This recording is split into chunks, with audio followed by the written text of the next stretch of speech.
क्या आप जानते हो कि इंसान के पास एक सबसे कीमती टूल है जिसको हम अपने दिमाग के रूप में जानते हैं, जो कि ब्रेन और माइंड से मिलकर बना होता है। लेकिन इस टूल में एक खराबी है और वह यही है कि यह जरा सा दुखी हो तो भी बहक जाता है और जरा सा खुश क्या हुआ तो भी बहक जाता है। मतलब अगर देखा जाए तो यह मैक्सिमम टाइम बहका ही रहता है और यही हर किसी की सबसे बड़ी मुसीबतों का कारण बन जाता है। लेकिन इसको बहकने से बचाने के लिए ही एक ध्यान होता है जिसको भावातीत ध्यान या ट्रांसेंडेंटल मेडिटेशन कहा जाता है, जिसके कारण ही किसी का दिमाग बिना भटके भी उसी अवस्था में रह सकता है जिसको सम अवस्था कहा जा सकता है। तो चलिए पहले जानते हैं कि कैसे हमारा दिमाग बहकता है और फिर जानेंगे कि कैसे इस भावातीत ध्यान की मदद से इस मंकी माइंड को शांत किया जा सकता है। इसलिए अब अगर सबसे पहले हमारे माइंड के बहकने की बात करें तो जब भी हमारे साथ कुछ भी होता है, भले ही वह मानसिक लेवल पर ही क्यों ना हो, तो हम हर चीज को अपने अंदर ही महसूस करते हैं। और महसूस करने के लिए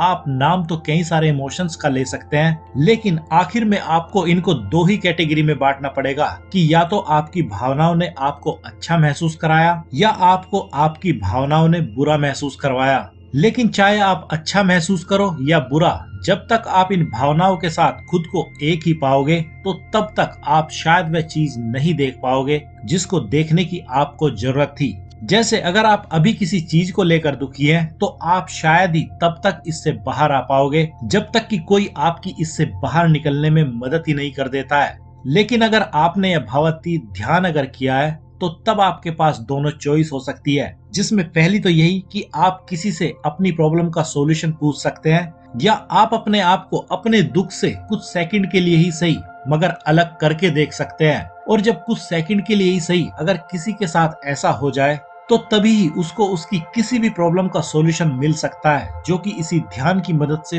पूरी तरह से संभव हो सकता है। इसलिए अब अगर इस ध्यान को कैसे किया जाता है उसको जानने से पहले अगर इस ध्यान से होने वाले फायदों की बात करें तो इसके सबसे बड़े फायदे यही है कि यह आपको धीरे धीरे उस स्टेज पर ले जा सकता है जब आप किसी भी निर्णय को बिना किसी इमोशंस में बहे कर सकते हैं। और जब कोई भी इस तरह के निर्णय को करने में कामयाब हो जाता है तो आप समझ सकते हैं कि वह इस टाइम अपनी लाइफ के सबसे बेस्ट डिसीजन तो लेता ही है, साथ ही वे ज्यादातर सही भी साबित होते हैं। और दूसरा, इस भावातीत ध्यान को करने का सबसे बड़ा फायदा यह होता है कि आपका माइंड आपको अपने जाल में फंसाना तो हर टाइम चाहता रहता है, लेकिन वह आपकी मर्जी के बिना बस आपको फंसा नहीं पाता है, जिसकी बदौलत ही आप हर टाइम अपने आप में ही खुश और एंजॉय करने वाले बन जाते हो। और अब अगर इसके तीसरे बड़े फायदे की बात करें तो वह यही है कि इस ध्यान को सही से करने के बाद आपको कोई भी इमोशनल फूल आपकी मर्जी के बिना नहीं बना सकता है। जैसा कि आपने देखा होगा कि हर साल न जाने कितनी ही स्कीम चालाक लोग दूसरे लोगों को ठगने की लेकर आते हैं और वे लोगों के लालच का फायदा उठाकर उनसे वह भी ठग ले जाते हैं जो उनके पास था।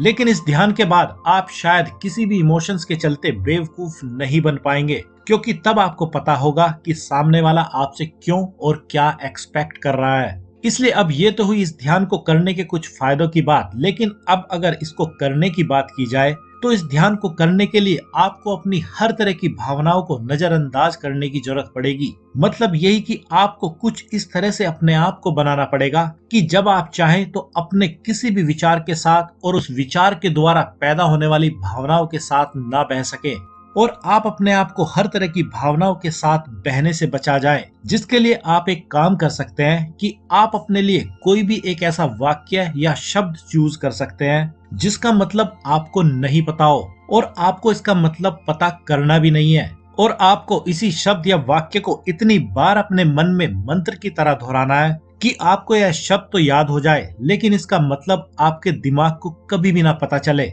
और जब आपके दिमाग को किसी शब्द का मतलब पता ही नहीं होगा तो वह इस शब्द के साथ किसी भी तरह के विचारों और भावनाओं को जोड़ भी नहीं पाएगा। और जब ये ऐसा नहीं कर पाएगा तो तब आपको पहली बार एक चीज पता चलेगी कि आप बिना किसी भावनाओं में बहे भी सम अवस्था में रह सकते हो। और आपको जब भी भावातीत होने की जरूरत हो तो आप इसी शब्द या वाक्य को अपने मन में दोहरा सकते हैं, और ऐसा करते ही आपका मन हर तरह की भावनाओं से अपने आप को दूर कर लेगा। और इस प्रकार आप भावातीत अवस्था में रहते हुए कोई भी डिसीजन बिना किसी इमोशंस और भावनाओं में बहे ले सकते हैं, जिसके पूरे चांस यही होंगे कि आपका डिसीजन सही ही निकलेगा। तो अब आपको क्या करना है, आप काफी समझदार हैं।